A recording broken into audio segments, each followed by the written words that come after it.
Hey everyone, it's Brendan the Paleo Dude, and I'm back with another Jurassic World figure review. Today we'll be taking a look at the Fierce Force Wave 1 lineup with the Velociraptor, Masiakasaurus, Sauropelta, and Gallimimus. I think this wave is pretty neat because we finally get a repaint of the Sauropelta, one of my more favored dinosaurs, as it's a small nodosaur with these large dorsal plates sticking out of its back, or spikes rather, whatever you want to call them. I've been anticipating a repaint for this guy for quite a while. I just love it. It's amazing. Cute little figure. We got the Gallimimus again in this classic pose, which first came out as a running mold, and I actually was kind of hoping this one would have that running leg feature like the Legacy Collection one back in 2018. But no, we have a weird head-butting action. You can have it eat or drink, or I guess headbutt things, which is pretty, I guess that's pretty cool. I was not expecting that at all. And it comes in this cool green color. I think there's a few green ones in Camp Cretaceous. And also, for some reason, comes with this like a large colored barcode on the tail. So that's something. The Masiakasaurus is really fun. I love this figure. When I first saw videos on Instagram of its action feature, I was like, how did they manage to put that in there? It's very reminiscent of the Suchomimus action feature because it has this long S-shaped neck, and they managed to make this head bopping mechanic. The mouth doesn't move, you gotta pose it on your own. But this dinosaurs tend to be characterized by the fact that its teeth stick out the front of its face, and I think Mattel did a pretty decent job with that. Of course, the teeth aren't too sharp. I think if we compare it to the Rampharinkus, they've got a similar thing going on with these large teeth sticking out of their face for catching fish. They gave the Masiakasaurus a very alligator-like appearance. You can see these spines, these nodes running down the tail and the back, kind of like crocodilian armor. And then they've got these spikes on the jaw as well. And then they have like this jungly, swampy paint job. But yeah, I was not expecting that. But of course, it's kind of generic compared to other theropods in the Jurassic World lineup. So they were definitely trying to give it its own kind of feel or look to set it apart from the rest, and they did a great job with that. I really enjoy what they have going on with it, and the swamp vibe kind of works because it does catch fish and eat them. It's got more accurate hands. You can see they're, I guess, facing in like a bird instead of facing down like the typical Jurassic dinosaur arms. So that's also pretty neat too. And there's a repaint coming out in the next lineup, I think. Not a big fan of that one, but this color is pretty cool. And then we've got the Raptor. I'm not sure if mine is supposed to work this way. You can see the image here. The arms are supposed to go up and down, and I assume that's when you rotate the body, but it doesn't really do that.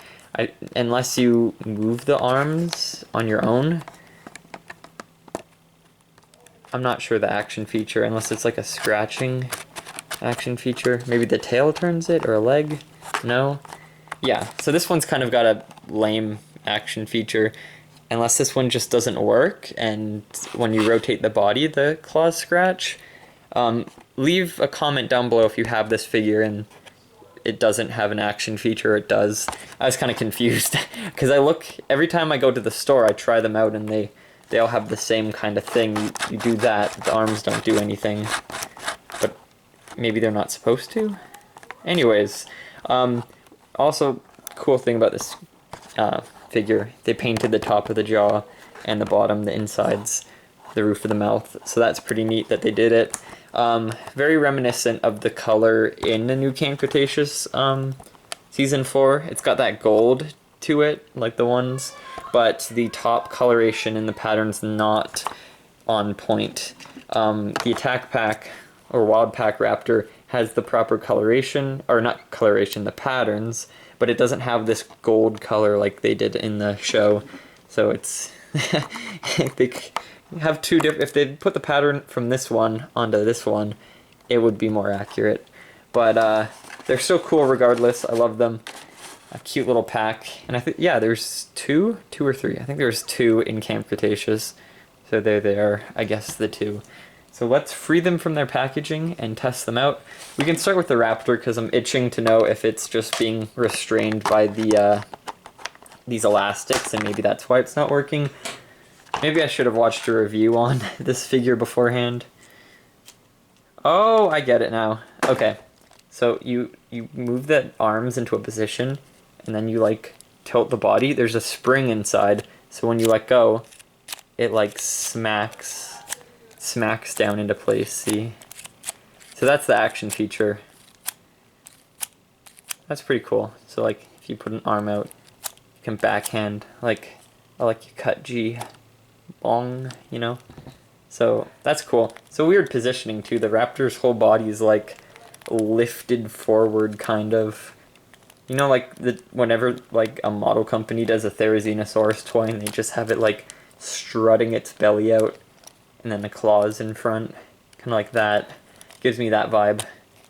Oh, and the legs have different slots they go into, so you can position it different ways. Oh, that's nice. I like that. That's good for photos, because they kind of walk like this in Jurassic Park 3. Might make for a good repaint. So now Masiakasaurus. Time to have some fun. This guy, Gal, is the best mechanic, I think, here. Best little action feature. The bopping action feature. Bop, bop, bop, bop, bop. Or pecking, you can like make it peck. Peck the other figures.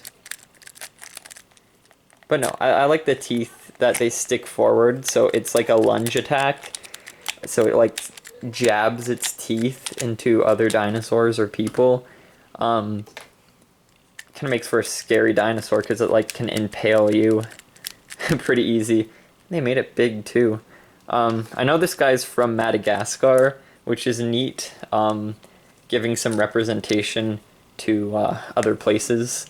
But this dinosaur is actually not too unpopular. Like people, it's in books. It's in a lot of books because it's so weird. You tend to see Masiakasaurus pop up in kids' books and dinosaur dictionaries and stuff. So it's not like it's too uncommon or out of the blue. Mattel is like making, what, over 150 now already. So of course it's gonna pop up eventually, and now it has. Anyways, so Sauropelta, the classic shaking action feature, the wiggle waggle. Woo woo woo. Is that an email? Damn. Yeah, so you got the wiggle waggle feature, you got the painted beak, all the scoots, the osteoderms, the armor, whatever you want to call it, all on the body, looking pretty well. Everything's the same. They still are painting these, thank goodness. It looks way better when they give that extra paint job to these larger armor pieces, these scales down the sides. It really makes the figure look more natural, not just one color and then the other. It's more of a fade. Also, they like lined the screen part of the tail with like dark green to make it more of a transition. It's kind of weird that they did that. They could have just left it, but they were actually thinking about that, which is kind of nice to know. They're like, hey, maybe we should just add a little bit more paint here, to make it look a little bit more natural and transition in better. The end of the tail is a bit rubbery, so that's why it's like a different shade, kind of. The same plastic as the neck and the head, and then those spikes are used for jabbing predators from the side, like that. So that's cool. This line has like a green feature going on. I just noticed 3 of them have the green color being the primary body color, but all different colors, all different like shades of green, which is nice. They didn't just use the same.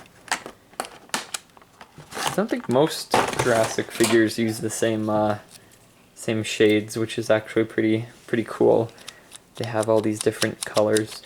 So yeah, there's the Gallimimus. They have some different color on the leg, different color on the back. This like blotchy, kind of messy, scattered dot. pattern on the side, like that.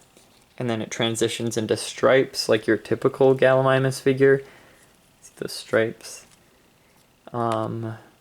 Usually the eyes are a dot eye, but this guy's got like a snake slit eye, which is pretty interesting, I guess. Pretty weird. Got the long arms hanging down that are posable. And then we've got that bopping, slamming head motion. Can bother other animals, other dinosaurs in the park like that. It's kind of fast too. I guess ostriches maybe attack like that, so maybe it's like a pecking attack. Like last ditch effort to slap back a carnivore. But that's pretty cool. I like it. I enjoy the color. For once we're getting like a different color. Kind of reminds me of the Gallimimus in the first wave, or not first wave, the 2018 lineup. How we got like a rainbow of Gallimimus. That was pretty fun. So now we're getting back into different Gallimimus colors. So let's grab the scan codes. There's the Galley. There we go. It's the Gallimimus. There is the Sauropelta. Come on. Come on. There we go. We got the Masiakasaurus.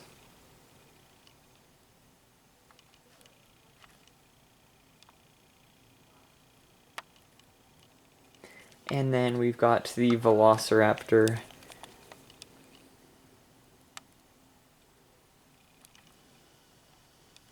Come on. Almost there. I think that's good. So yeah, if you guys couldn't get those, leave me a comment down below.